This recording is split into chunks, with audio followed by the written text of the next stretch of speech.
बाप और बेटा और रुल कुदस के नाम से शुरू करते हैं। मसीह खुदा में आप सबकी सलामती हो। मैं जवाद इकबाल फिर से आपकी खिदमत में हाज़िर हो गया हूँ। जैसा कि हमारा मौजू चल रहा था बाइबल के मुतालिक, वो मौजू था कि बाइबल मुक़द्दस में क्या पाया जाता है, और प्रोटेस्टेंट कुतब की तर्जमे के जो अल्फाज हैं उनको मैं बयान कर रहा था। जैसा कि कुतब के जो नाम है, यानी कि किताबों के नाम हैं बाइबल मुक़द्दस की, वो बयान कर रहा था। और हमारा जो आज का 7वां हिस्सा है, यानी कि 7वां पार्ट है, पुराना अहदनामा की किताबों के जो नाम हैं और उनके मतलब जाने हमने। और आज जो हमारे पास 7वें हिस्से की किताबें हैं उनका नाम बताता चलूँ। उनमें सबसे पहली किताब है हबकूक, फिर सिफनिया और हिज्जी, ज़करिया और मलाकी। तो मसीह में मेरे बहनों और भाइयों कि हमारा जो 7वां हिस्सा है उसकी जो है वजाहत करने जा रहे हैं। तो हमारा सबसे पहली किताब है हमारे पास हबकूक। तो हबकूक का मतलब है लिपटना, गले लगना या बगलगीर होना। तो मतलब सीधा सीधा ये निकलता है कि मोहब्बत से बगलगीर होने वाला। तो हमारे पंजाबी में बोलें तो जी जफ़ी लान वाला, और उर्दू में बोलें तो जी अपना जफ़ी डालने वाला। ठीक है, कि जो मोहब्बत से, तो हबकूक का मतलब है कि मोहब्बत से बगलगीर होना। तो इसमें पाया क्या जाता है? इसमें पाया ये जाता है कि कुलदानियों और बाबलियों के हमले, उनकी तबाही और खुदा के लोगों की बहाली की पेशन गोई। कुलदानियों भी जो थे वो किसी न किसी इलाके या शहर से ताल्लुक़ रखते थे, और जो बाबलियों लफ्ज़ जो है बाइबल के लोगों के लिए इस्तेमाल किया गया। और इनके जो थे, इनमें जो हमले और इनकी तबाही और खुदा के लोगों की बहाली की पेशन गोई है किसमें? हबकूक किताब में। तो आगे बढ़ते हैं। तो लफ्ज़ है हमारे पास सिफनिया। तो सिफनिया मतलब सिफनिया यानी कि ये अलिफ या और हे आ गया है, यानी कि या। ठीक है, या खुदा पनाह देता है। तो पनाह देता है या छुपाता है। तो इसमें क्या पाया जाता है? इसमें पाया जाता है कि बुत परस्ती, घमंड और मादा परस्ती। तो बताता चलूँ कि जो मादा परस्ती है ये किसको बोला गया, इसका मतलब क्या है। मादा परस्ती के लिए जो अंग्रेज़ी अल्फाज है वो है मटीरियलिज़म। जैसा कि मादा परस्ती से मुराद है अजसाम, दुनियावी ऐशो इशरत से मोहब्बत। इंसान के जो हैं वो दो रूप होते हैं, एक तो ज़ाहरी होता है और दूसरा बातनी होता है।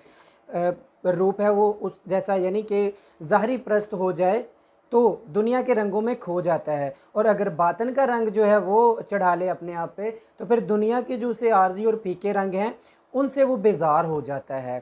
तो अब आपको इस बात की जो कि मादा परस्ती जो है वो उसका मतलब क्या है, उसका मतलब मैं सीधे सीधे लफ्ज़ों में बोलूँ तो जैसे आज हमारे पास जो है मटेरियलिज़म से मुराद ये होता है कि हम चीज़ों के लालची हैं, हमारे पास ये होना चाहिए, हमारे पास ये होना चाहिए। ठीक है, गाड़ी होनी चाहिए, हमारे पास घड़ी अच्छी होनी चाहिए, कपड़ा अच्छा होना चाहिए, एवरीथिंग, ओवरऑल हर चीज़ जो है हमारे पास होनी। तो उसको बोला गया मटेरियलिज़म, जो कि क्या कहना चाहिए कि खुदा के कामों को या उसके जो हुक्म है उनको कम अहमियत देना, और जो है चीज़ों की तरफ, या आज सोचते हैं हमारी जायदादें इतनी बन जाएं या हमारा ये इतना बन जाए, तो ये आर्जी चीज़ें हैं।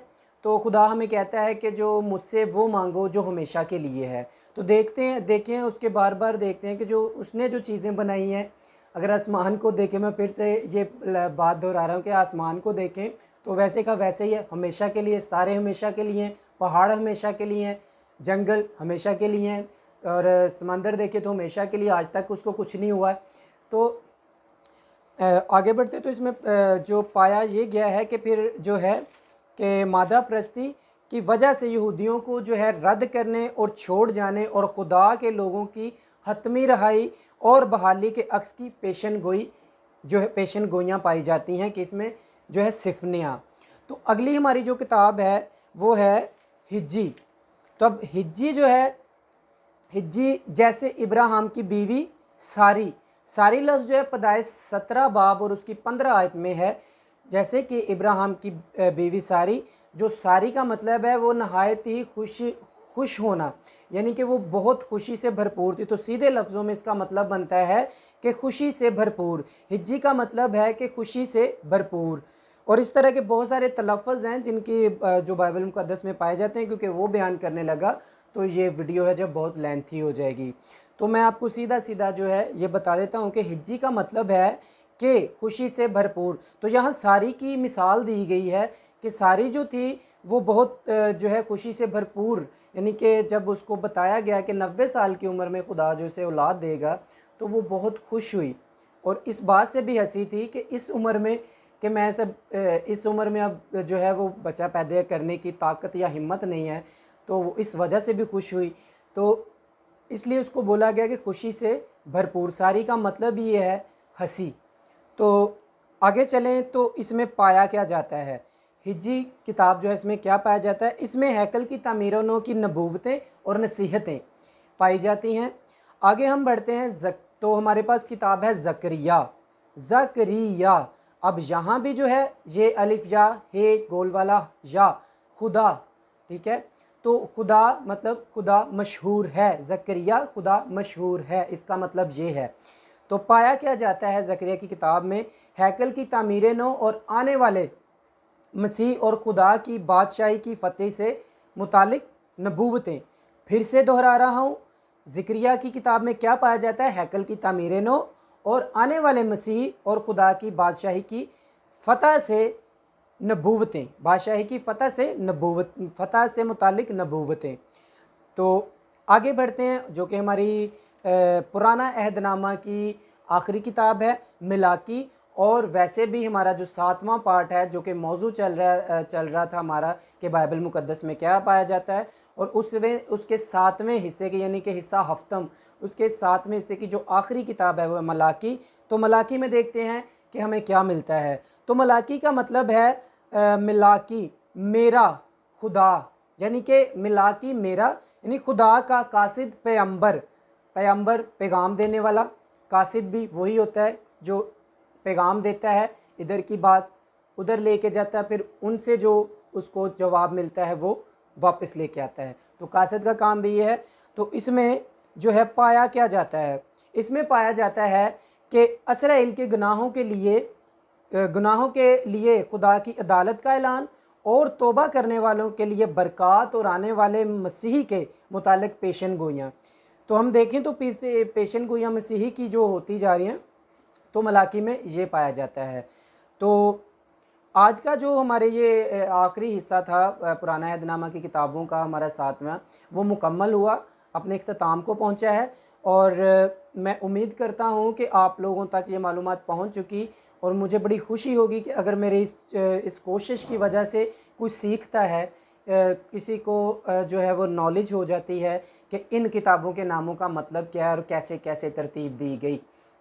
तो मैं आगे जो हम लेके आ रहे हैं नए अहदनामा, अभी वो भी जो है प्रोटेस्टेंट तर्जमे की ही कुतुब का जो है तलफ़्ज़ हैं।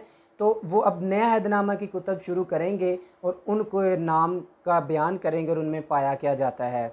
तो मैं आपसे दरख्वास्त करता चलूँ कि मेरे इस चैनल को बाइबल्स वर्ल्ड को है सब्सक्राइब करें, शेयर करें, वीडियो को देखें, पूरा देखें, ताकि आप तक पूरी मालूमात हासिल हो, ना कि 1-2 मिनट देखने से कोई फ़ायदा हासिल होने में 1-2 लफ्ज़ का मतलब का पता चल जाएगा, लेकिन फिर वो 1-2 का ही पता रहेगा, मुकम्मल नहीं पता होगा।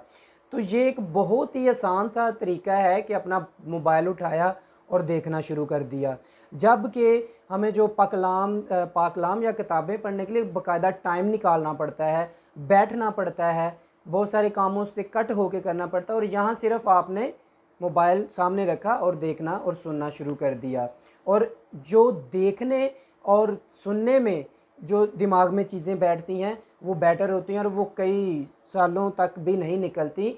आज भी अगर हम कोई ड्रामा या फ़िल्म देखते हैं या हमारे बच्चे देखते हैं तो उनको पूरी स्टोरी याद होती है। तो ये एक बहुत आसान तरीका है, इस चीज़ से फ़ायदा उठाएं।